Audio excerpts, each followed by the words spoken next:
Bonjour, sur cette vidéo, on parle de connaissance et de conscience droite-gauche et je vous donne des suggestions pour aider vos enfants à les développer.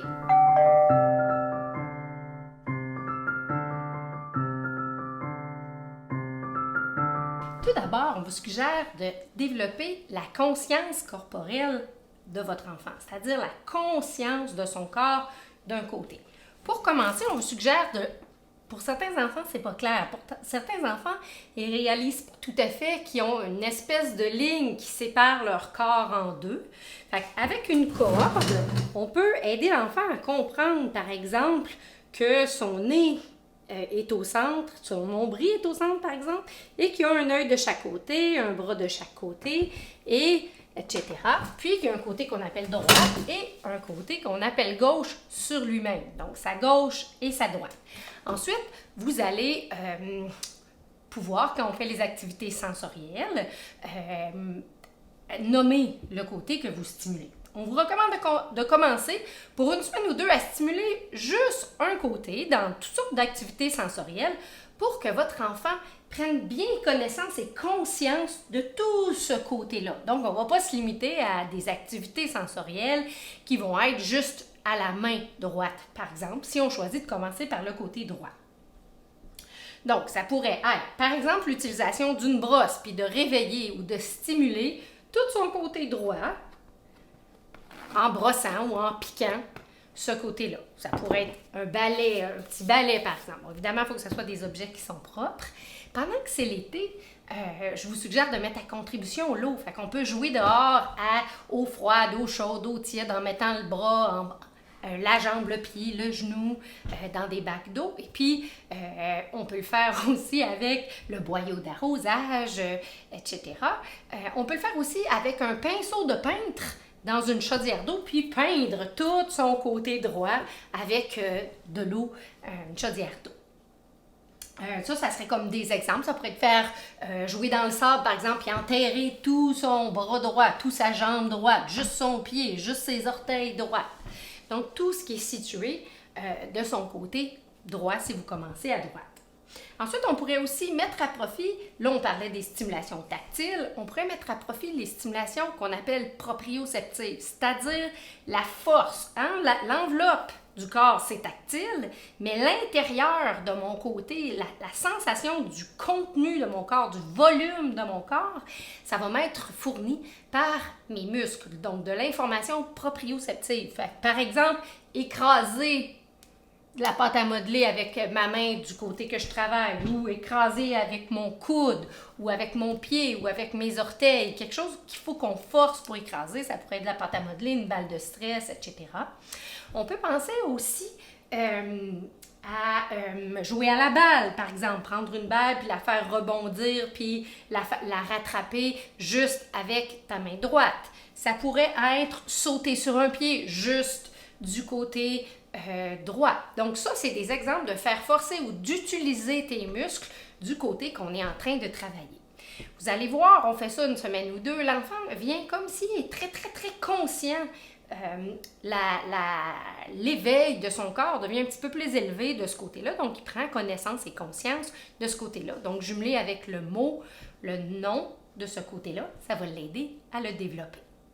Maintenant que votre enfant va avoir développé comme un éveil du même côté, une conscience d'un côté, maintenant on veut développer l'automatisme puis jumeler avec le nom de ce côté-là. Donc, on va faire des jeux. Par exemple, je vous suggère mettons qu'on travaille le côté droit, on va faire des mains. On n'est pas obligé de les découper, hein, ça peut être sur un carré puis on a tracé la main.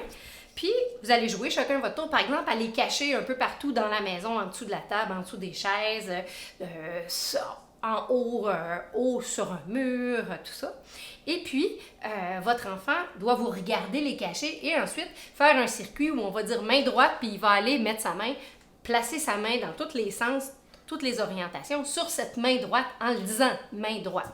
Puis ensuite, on peut laisser les mains là, puis au quotidien, vous lui dites attention, main droite, puis là, pour qu'il aille placer sa main sur cette main-là. Donc, ce qu'on veut chercher, c'est que quand il entend main droite, par exemple, si on a travaillé le côté droit, que sa main sorte plus spontanément.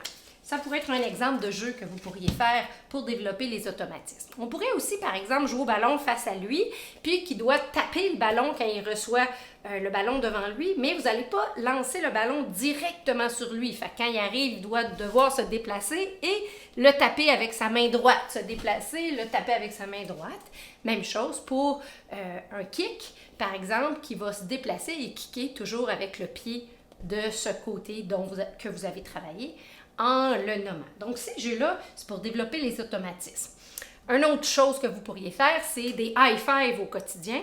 Puis quand on travaille, c'est sûr qu'on va faire un high-five, on va avoir tendance à utiliser notre main dominante, notre main préférée, mais vous pourriez, quand vous allez être avec votre enfant, si c'est l'autre main que vous allez travailler, il devra y penser, oups, high-five, main gauche, ou high-five, main droite, dépendamment de quel côté vous avez travaillé. Parce que, pour commencer, on développe la conscience et les automatismes juste d'un seul côté. Ensuite, quand votre enfant n'aura plus d'hésitation, maintenant vous avez travaillé le côté droit, puis c'est clair comme ça, vous allez faire le même genre de choses.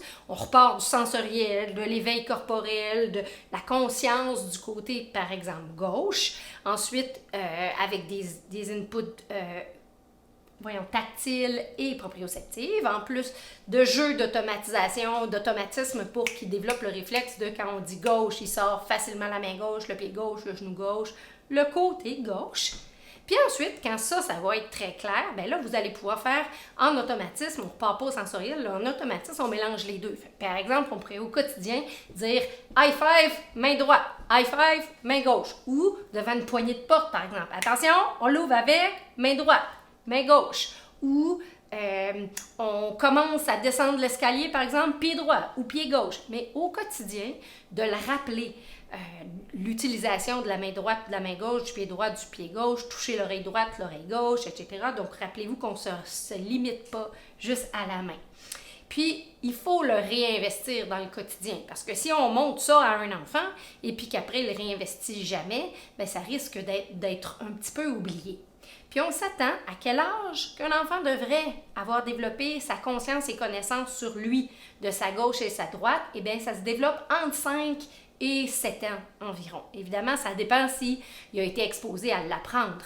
Puis, ensuite, bien, ça va être dans son espace et sur autrui, c'est-à-dire sur l'autre personne, puis l'effet miroir. Je vous en reparle dans une autre vidéo. Alors, si vous voulez nous suivre, je vous invite à nous suivre sur Facebook. Et puis, si vous êtes intéressé à d'autres capsules qu'on a préparées à l'ergothérapie de la maison à l'école, bien, je vous invite à venir vous inscrire sur notre chaîne YouTube. Alors, à bientôt! Bye bye!